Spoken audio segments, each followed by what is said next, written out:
Olá, começa agora mais um Beneficência na TV. O programa de hoje é um bate-papo com o oftalmologista Dr. João Bolzan.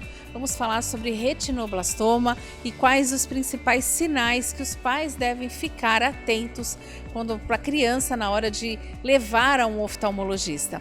Tem ainda uma palestra sobre atualizações nos sintomas de tratamento de AVC, pensando na capacitação dos profissionais aqui de saúde que atuam principalmente no pronto-socorro e também nas UTIs. A Beneficência realizou essa palestra. E para finalizar, uma dica do chefe deliciosa. Então, olha, não saia daí, no ar, Beneficência na TV.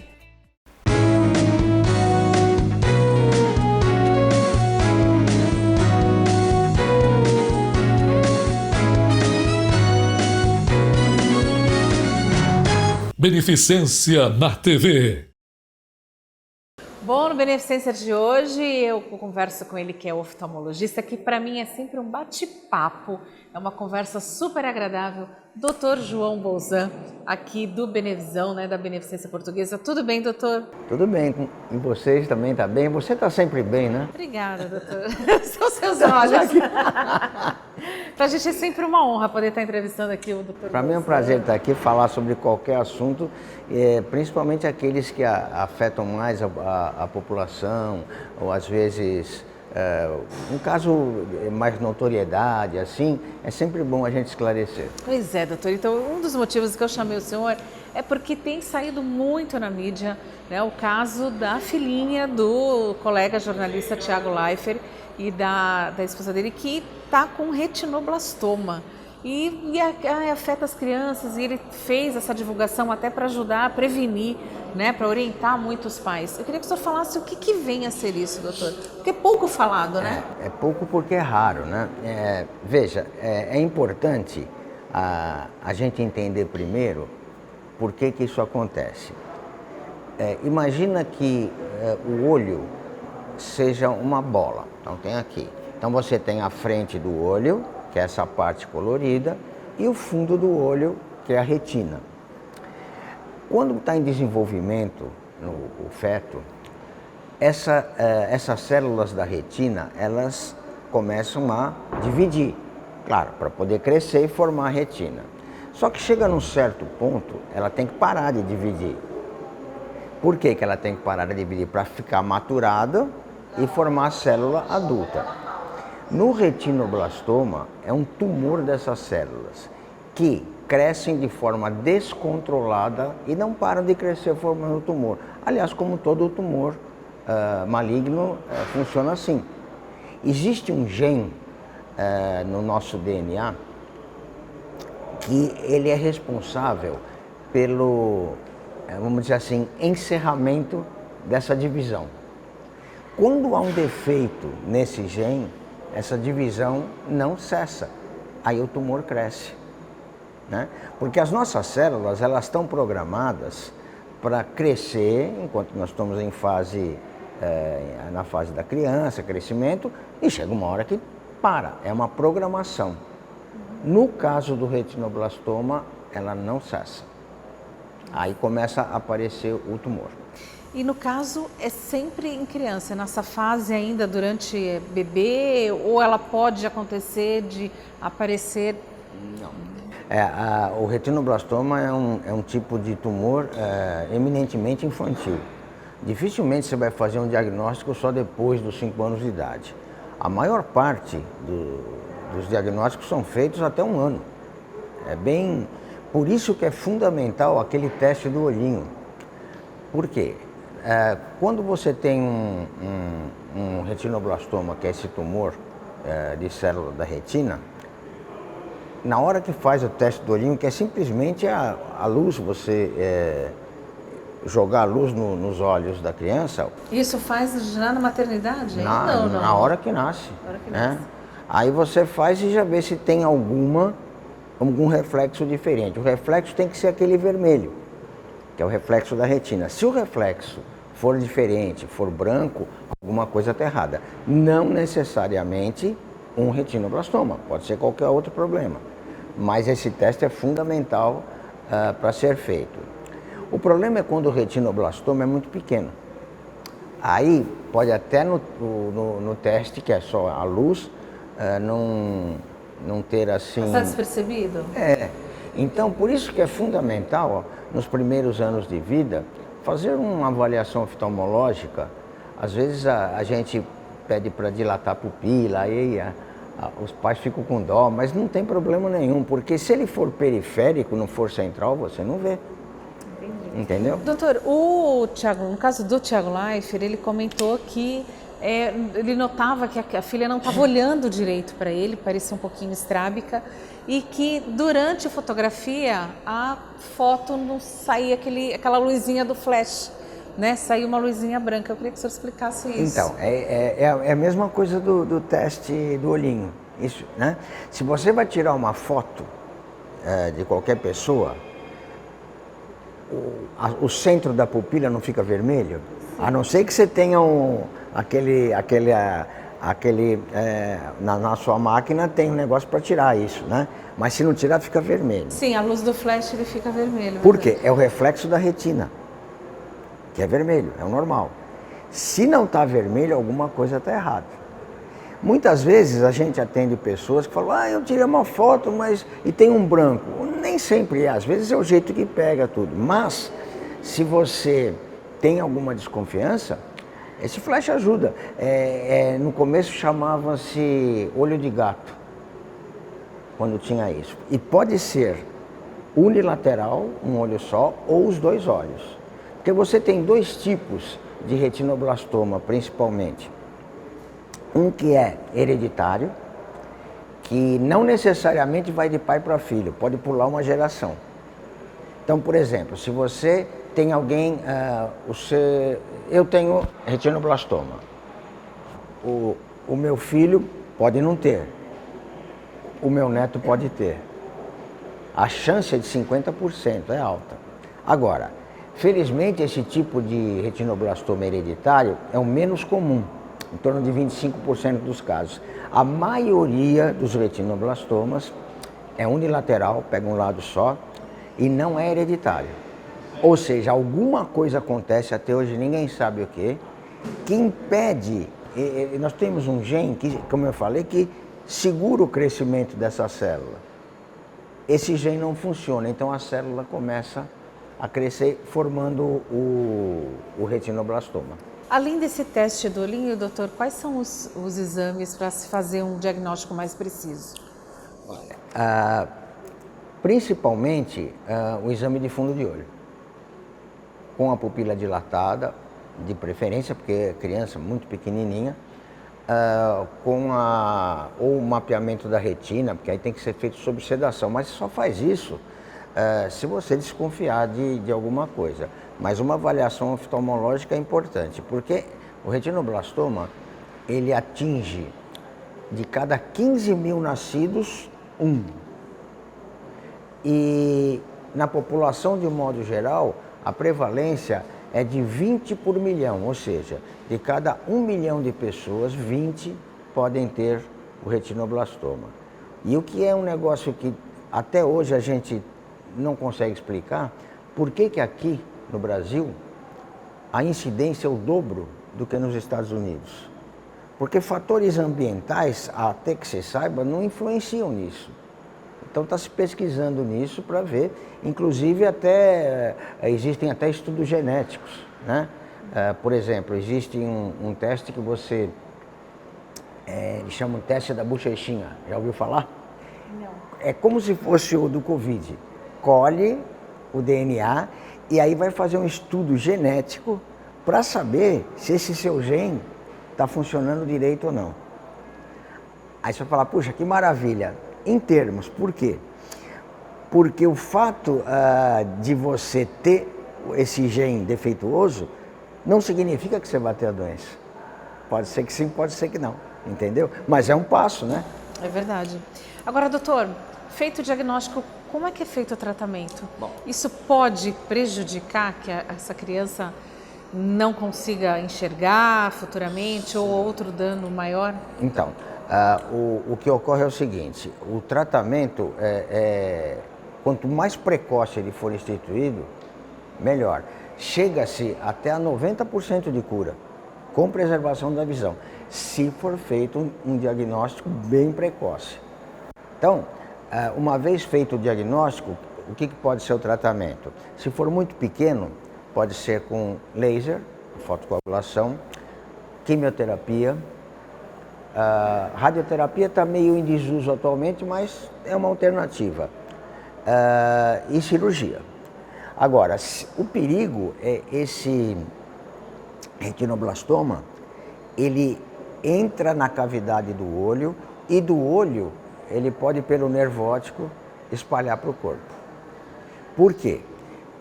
Esse gene que eu falei, esse do DNA, ele está funcionando mal, não é só no olho, é no corpo inteiro. Então, uma pessoa que tem esse gene que não está funcionando bem, por que motivos também ninguém sabe qual é o motivo, ele pode ter câncer em qualquer lugar. Então, o dia que se a gente conseguir identificar esse gene e tentar modificá-lo, que isso é muito polêmico, né? Para que ele passe a funcionar direito, você vai diminuir muito o tipo de câncer. E eu não sei se vocês sabem, mas o retinoblastoma foi o primeiro câncer de todos que foi diagnosticado pela hereditariedade. Foi o primeiro que foi provado que é realmente hereditário. Agora, doutor, no caso, a gente vai voltar a falar do Thiago Leifert, ele percebeu também em casa. As pessoas, o ideal, como o senhor falou, é fazer o teste do olhinho já assim que nasce, porém, às vezes, pode passar despercebido. A gente sabe que durante o bebê, o primeiro ano, raramente um pai e uma mãe vai levar o filho no oftalmologista. Sim. Mas existem alguns sinais que os pais possam ver em casa, alguma coisa que a criança demonstre que, opa, chama atenção? Sim. Primeiro, fotofobia, ou seja, a criança não suporta claridade. Qualquer luz já incomoda. Lacrimejamento excessivo. Estrabismo. Por exemplo, o olhinho começa a entortar, não é? São sinais que a criança apresenta que podem ser sinais de problemas oftalmológicos. É o que eu falei, não necessariamente só o retinoblastoma. O glaucoma é um deles, o olho muito grande, não é? Na dúvida, tem que examinar, porque a maioria dos casos não é nada, mas tem que examinar, não é? Porque é uma doença que tem um alto percentual de cura se for diagnosticada precocemente. Se ela espalhar, é complicado, porque são cirurgias às vezes agressivas e pode aparecer em outra parte do corpo, do nervo óptico pode ir para o cérebro, então é uma coisa assustadora. E são, embora sejam raros os casos, em torno de 2,5% a 4% mais ou menos dos tumores oculares são retinoblastoma. Entendi. Doutor, é ideal então que aquela mãe, aquele pai leve a criança, o bebê, nos primeiros 6 meses já a um oftalmologista, ou no primeiro ano de vida dela? Isso, pelo seguinte, a gente, normalmente, você teria a consulta aos 7 anos de idade quando é criança, 6, 7, quando entra na escola.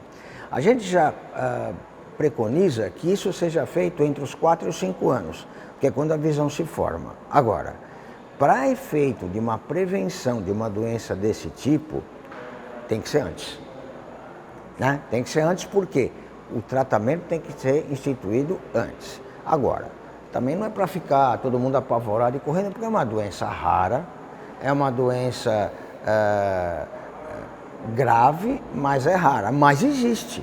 Existe e cabe o alerta aos pais para que fique de olho, faça o teste do olhinho assim que nasce e também peça, né, para que faça, caso você não fique sabendo, não tome conhecimento, mas peça para que faça e que leve também seu filho ao oftalmologista, né, doutor? Sim, eu acho que isso é fundamental. A prevenção é tudo. Em medicina, cada vez mais a prevenção é fundamental.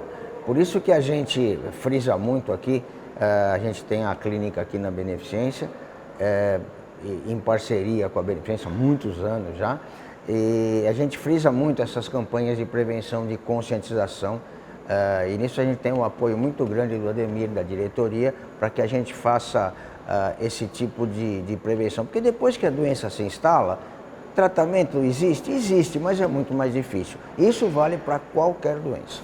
Tá certo. Doutor, obrigada mais uma vez. É sempre o doutor Bolzan, que é um querido, né? É meu oftalmologista, assim, eu não posso dizer, mas é meu oftalmologista. Então, assim, eu tenho um carinho enorme pela família Bolzan. E eu quero agradecer mais uma vez. O senhor saiu lá do consultório, o senhor estava atendendo aqui na Benê, saiu para atender a gente. Obrigada, doutor. Ciane, para mim é um prazer estar com vocês aqui na Beneficência, que é a minha casa, né?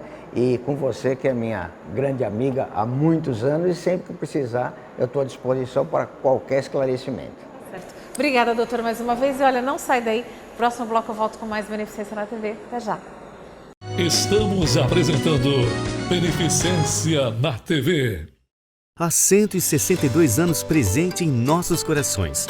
Neste aniversário, o Hospital Beneficência Portuguesa entrega 3 presentes: tomógrafo, ressonância magnética e o pronto atendimento em doenças cardioneurovasculares no coração do Gonzaga. O Hospital do Coração Benecor, trazendo mais agilidade e mais eficiência no pronto atendimento. Hospital Beneficência Portuguesa, 162 anos presente em nossos corações.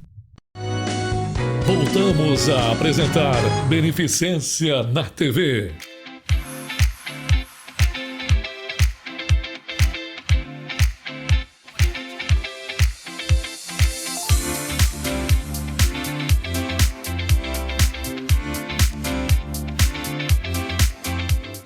Eu converso com o Dr. William, ele que veio dessa palestra aqui na Beneficência para residentes e também para auxiliares de enfermagem, técnicos e enfermeiros. Doutor, o senhor comentou durante a palestra que 80%, entre 70% e 80% são AVCs isquêmicos e 20% hemorrágicos. Eu queria que o senhor falasse rapidamente um pouquinho da diferença entre os dois. Perfeito. Então, o AVC isquêmico, ele se dá quando eu tenho a oclusão de uma artéria. A partir da oclusão, eu tenho a diminuição do fluxo sanguíneo cerebral. E aí, como eu tenho a carência de sangue, eu tenho também a carência de oxigênio, formando ali uma área isquêmica. Já o AVC hemorrágico, não. Eu tenho uma ruptura arterial, tenho extravasamento de sangue do vaso e eu tenho aquela área hemorrágica formada no parênquima cerebral. Agora, doutor, no caso, é importante que o paciente, quando ele entra num pronto-socorro, que a equipe de médicos, enfermeiros, eles já estejam cientes e saibam reconhecer logo isso de imediato? Eu costumo dizer que o tratamento do AVC, ele inicia-se no reconhecimento, né? Então, o início desse tratamento já é lá fora do hospital. A população tem que estar extremamente conscientizada no reconhecimento dos sinais, dos sintomas do AVC.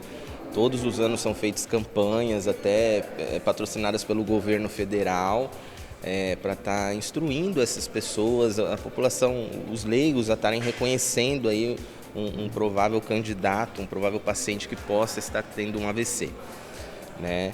Então, como esse reconhecimento já acontece lá fora, os profissionais da saúde de dentro do hospital, eles têm que estar com aquilo na ponta da língua, né? Eles têm que saber ver e já entender que aquele paciente está tendo um acidente vascular cerebral para dar prioridade no atendimento daquele paciente, para que ele não perca tantos neurônios aí com aquele evento que ele está tendo naquele momento.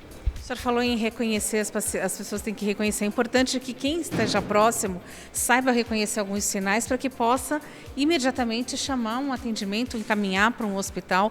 Até o SAMU também já está apto a isso, né, doutor?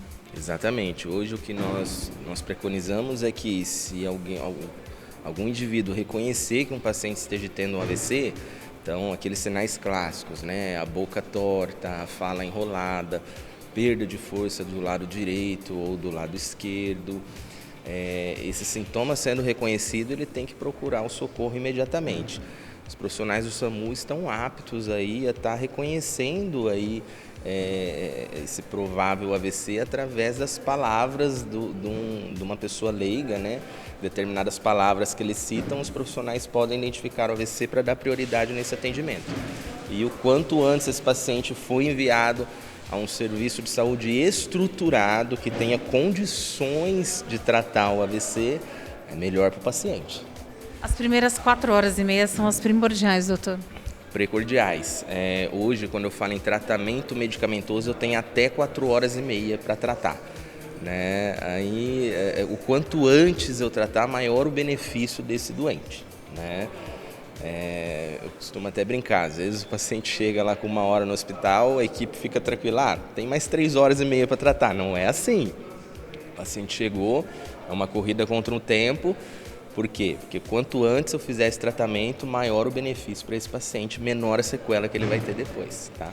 Mas as chances hoje, o senhor, com a sua experiência no dia a dia de pronto atendimento, fazendo essas palestras, hoje o número de pacientes que acabam deixando de ter sequelas porque eles conseguem um atendimento imediato está maior?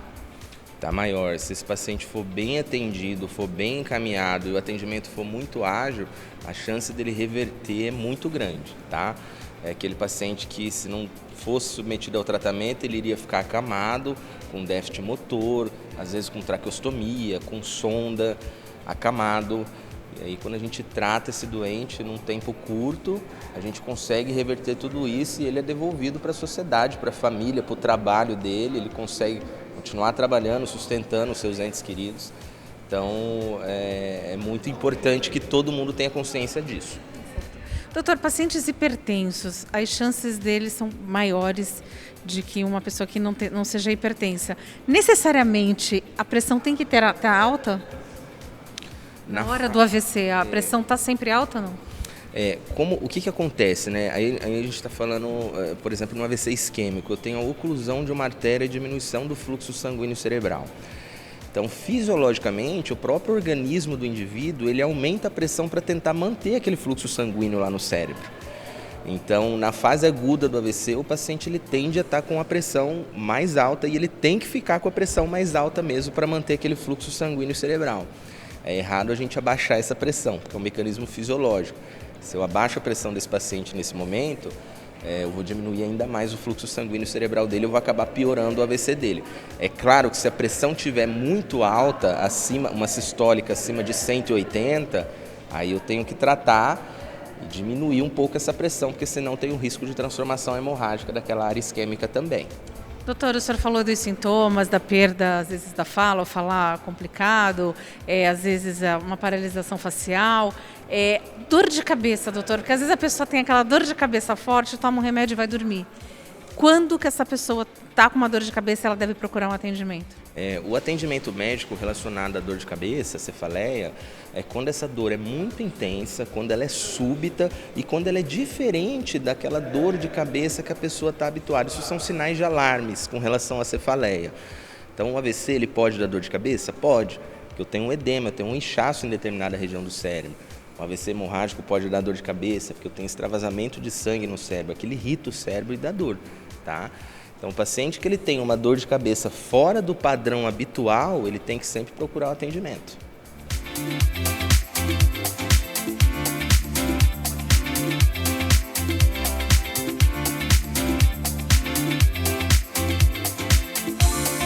Eu converso com o Dr. Fleury, que é gerente médico aqui da Beneficência. É importante essa capacitação não só para residentes, mas também para a equipe de enfermagem que atua no dia a dia de um pronto atendimento, né, doutor? Uma equipe multidisciplinar bem preparada, reconhecendo precocemente os sintomas, é todo um diferencial que a gente pode oferecer ao paciente, tendo um melhor resultado aí como consequência disso. Os números no dia a dia num pronto-socorro, você acha que hoje os médicos eles estão mais atualizados, é mais fácil de identificar um AVC? Sim, é um programa de educação continuada, nós vamos treinando sempre os profissionais, a parte de trabalho científico também demonstra. A gente tem uma equipe de neurologia à disposição, nós temos um protocolo de acidente vascular cerebral, então acredito que a BN está bem preparada para receber um paciente com uma isquemia cerebral, até uma hemorragia cerebral.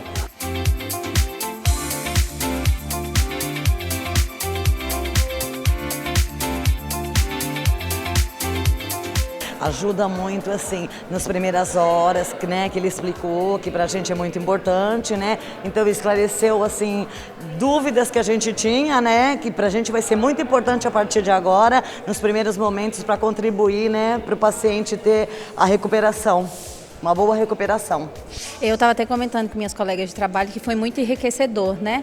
Tanto a saúde como o conhecimento, ele inova a cada dia. A doença em si também, né? E a gente vê uma equipe tão preparada, tirando as dúvidas, esclarecendo e inovando o nosso conhecimento, foi muito enriquecedor. Valeu muito a pena, sou muito grata. A gente é grato porque não só em questão de neurologia, mas em outras áreas, a Benê tem dado essa oportunidade para a gente de qualificar, de aprender, então foi muito válido.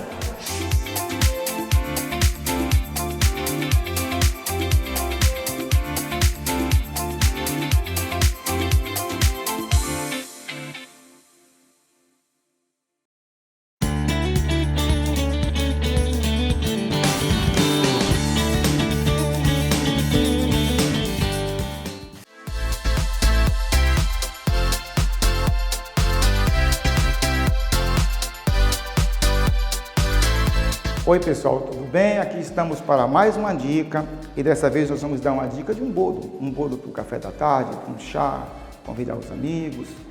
É uma cuca de banana, um bolo tradicional aqui do nosso Brasil, estamos valorizando as nossas terras, uma fruta que tem em abundância no Brasil, aquela bananinha que estava na geladeira, que ninguém comeu.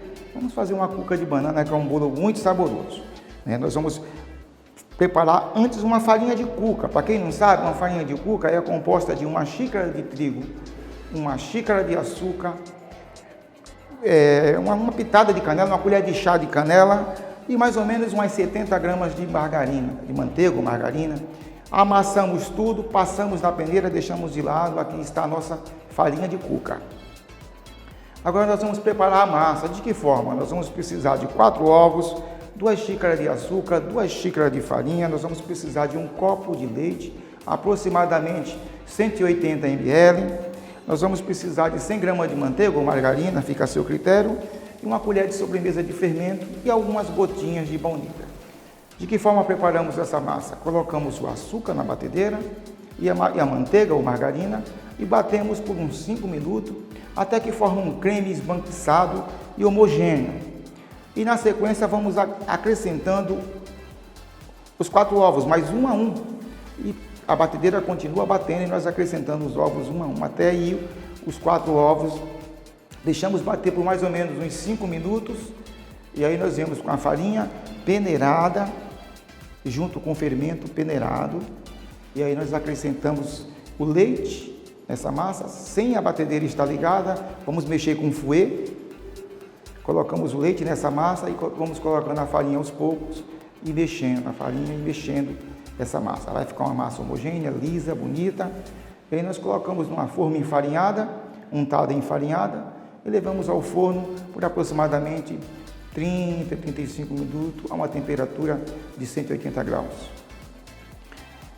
Esperamos esfriar, desenformamos e colocamos a farinha de cuca por cima, chocolate ao leite, está pronta a nossa cuca de banana. Essa é a nossa dica de hoje, um docinho para tomar um café da tarde, um bolo muito gostoso. Até a próxima!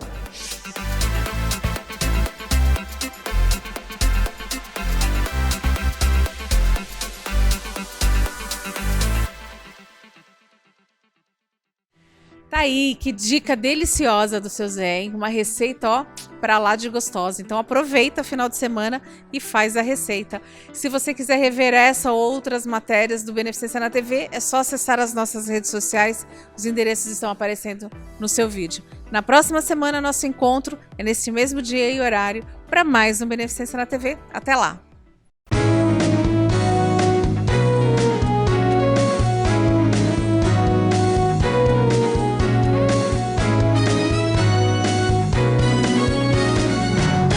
Beneficência na TV.